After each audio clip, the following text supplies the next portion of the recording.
प्रियांशला झोपवून रात्री 12 वाजता आम्ही आमच्या घराजवळच्या यात्रेमध्ये आलो. मला आकाश पाळण्यात बसण्याची इच्छा होती, त्यामुळे प्रफुल्ल मला घेऊन आले. आकाश पाळण्यात बसण्यासाठी प्रियांश बसू शकत नव्हता, त्यामुळे आम्ही त्याला आणलेही नव्हतं.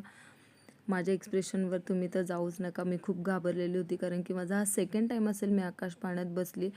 पण आकाश पाळण्यात बसल्यानंतर जो समोरचा व्ह्यू होता, सिटी व्ह्यू होता, तो खूप छान दिसत होता.